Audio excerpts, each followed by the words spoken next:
Real YouTubers accomplish their goals. Thank you for all of your continued support. Hello, it's your God. Yep. So there I was in this morning, being morning guy, waking up to a message from a subscriber who essentially said, Incineroar Banned lol. And I said, what? And they said Incineroar Banned lol. So I logged into twitter.com/YouTube/WolfeyVGC, and I saw Sarah B. Joe, who had tweeted out about what? The Series 6 VGC rule set? What's this? So here's what happened. The rule set for Series 6 of Ranked Battle has been announced.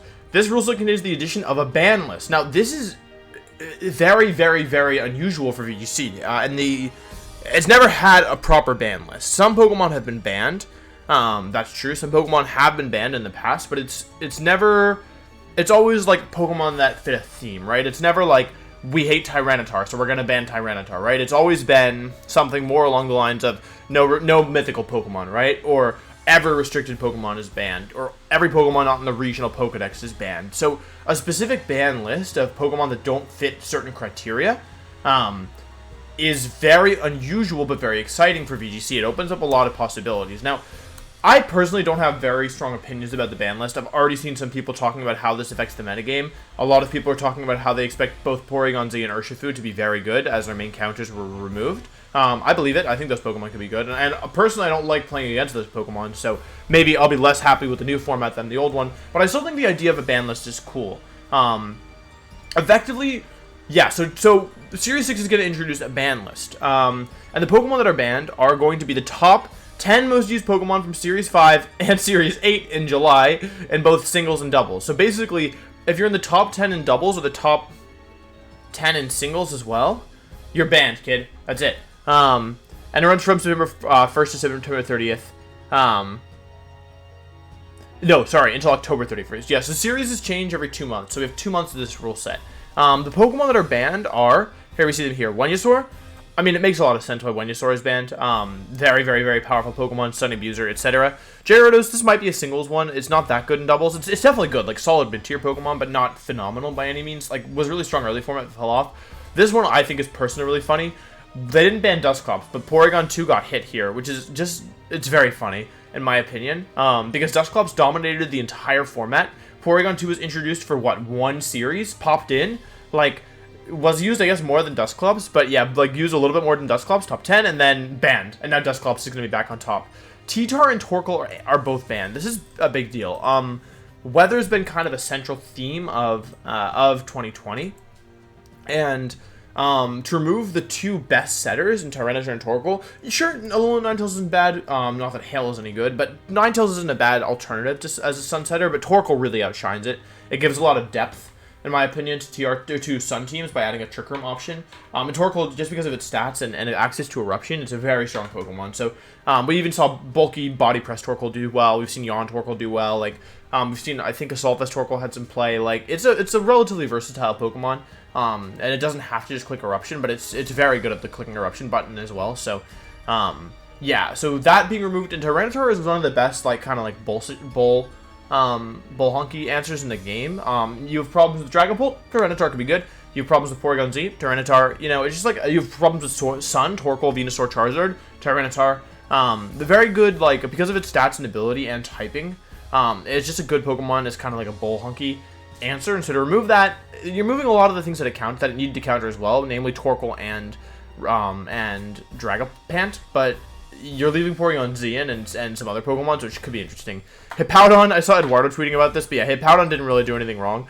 Hippowdon, that's a singles hit. Magnezone as well as a singles hit. These are funny to me that they're removed. I mean, they weren't really going to matter. Magnezone is cool. I am kind of sad Magnezone was removed, truthfully, because I think that this had, with Excadrill's removal, like, well, the interesting thing here is you can see even in this list, like, there's so many echoes of this, of removing one Pokemon often, in theory, should have pretty massive echoes, especially, like, if you remove the number one Pokemon, that shouldn't always impact the format in a significant way, because just by virtue of being at the top, like, there's certain Pokemon that are invalidated and you're not really able to use. So, yeah, so for example, by removing Excadrill and Torkoal, maybe, and Venusaur who runs Earth Power, maybe Magnezone can have a chance to shine, but Magnezone got the axe. Togekiss, no surprise here. Everyone should be expecting to see Togekiss get removed. It's been like at the top slots for the entire format. Very, very, very powerful Pokemon. I don't have any issue with Togekiss being removed and Excadrill as well. These Pokemon I feel like have had their time in the spotlight, and I'm interested to see how people adapt. Then again, Togekiss is the best Urshifu counter in my opinion. Yeah, like you're hard pressed to find something better than Togekiss because it 4 times resists fighting and resists dark as well. And is super, like, both of its stabs are super effective on Urshifu, so that's a big deal. Excadrill gets removed. I don't think Excadrill was, I'm actually kind of surprised it was still top 10, truthfully, in Series 5, but, yeah, I guess it was top 10. One of the best steel types in the format, in a format where I personally have been trouble finding steel types that I feel are good. Excadrill was definitely a good Pokemon to have around. Just fast. Mold Breaker was really good. We've gravitated, it feels like, more towards Sandrush as Rotom Wash kind of disappeared and you didn't really need Mold Breaker. But yeah, very, very strong Pokemon. The stab moves are amazing for excuse me. For Dynamax. No surprise to see it like at the top, but it's gonna have big impacts removing it. Yeah, for sure. Whimsicott. So this makes Pokemon, I really hate to say it, but you're going to make me say it. This makes Pokemon like Talonflame a lot more viable. Whimsicott is the best Tailwind setter by far. The reason is that it has Prankster Tailwind. And so being able to set up Tailwind before your opponent moves and therefore immediately double your partner's speed is very valuable. I actually think that Whimsicott like is a large reason why Trick Room is so popular, because it's so hard. If you don't have Whimsicott in your team, it's so hard. And if you don't have Whimsicott or Trick Room, you can be like, Whimsicott teams are often going to just like blow through you. So if you don't want to use Whimsicott yourself, or you want to use Pokemon that benefit more from Trick Room, I think that's honestly a big reason as to why Trick Room is popular and has been popular all format, just because of how strong Tailwind is in the current format, thanks to the changes to the speed mechanics in Generation 8, which, yeah, really, really buffed it. Now, here we go. The moment everyone's been waiting for. Incineroar. Banned. Goodbye. We did it. We did it, everybody. We got Incineroar banned. Let's go. It's probably because of our merchandise. They saw it sold so well, and they were like, oh, we have to ban this thing. Everyone wants it. In all seriousness, I actually didn't, like, I was worried about Incineroar before it showed up. I didn't think it was a problem in the metagame. After playing with it and seeing it, it was very, very, very dominant in 2019. I think 85% of teams had it or something crazy high. In 2020, Intimidate was nerfed and Fake Out was nerfed, so it was still good. Like, it was still very good, and they gave it Parting Shot in close combat. Mostly Parting Shot's the real one that mattered. So like, it definitely was, like, very strong and very scary. But not broken, not overpowered, like, nowhere near broken in my opinion. It was a solid support Pokemon, like, but there were actually reasons to run Arcanine instead of Incineroar. Like, I did that myself on some teams. So yeah, I mean, I don't think it was. I actually don't think it needed to be banned, but it's very funny given our narrative here on the channel. So we're happy. Mimikyu, this is a singles hit. I'm actually sad to see Mimikyu go. You removed Excadrill, you removed Torkoal, you removed Venusaur. I don't know. Like, I thought it could have been really cool to use Mimikyu. Also, it's sad because, like, as I mentioned, both Porygon Z and Urshifu are going to be a problem. So a Ghost type Pokemon that's Fairy type as well matches up in theory favorably against both of them. Like, at least you can taunt Clefairy, which is often paired with those Pokemon. So, yeah, like, it's a little unfortunate to see Mimikyu get the axe. This is actually, like, so I don't really see I think that it was probably for technical reasons that they banned combined singles and doubles, because it doesn't make any sense. They would, like, why wouldn't you just ban singles for singles and doubles for doubles? But this was a really unfortunate collateral hit. I think that, like, Mimikyu being in the format, it would have been actually a pretty nice spot. And of course, like, it's hard to predict how the format will turn out. Like, Charizard probably resurfaces, Durant probably makes a resurface. Resurgence has a resurgence, makes a resurface, is resurfacing. I don't know. But yeah, now we'll never we'll never know how good Mimikyu would have been. But I probably would have tried it myself. The number one Pokemon in the format, as of the last time I checked, Rillaboom, removed. That's good in my opinion. Rillaboom was so powerful. It was, yeah, like, Rillaboom was kind of like old Incineroar in my opinion, or like new Incineroar. It was similar to old Incineroar and is acting kind of as new Incineroar. Like, Grassy Glide with priority is insane in grassy terrain. With Choice Band, you do stupid damage. With Assault Vest, you're bulky, you have good support moves. This thing was actually really, really strong. I don't want to know if I want to say it was broken, because there were some things in the format that, like, were pretty strong against it, but it was very powerful, and yeah, I think it should be interesting to see. Like, the presence of Rillaboom completely invalidated every water type. Like, if you had a water type and you weren't immune to grass, like, sorry, like honestly, sorry, like, you can't, you're gonna have a really hard time.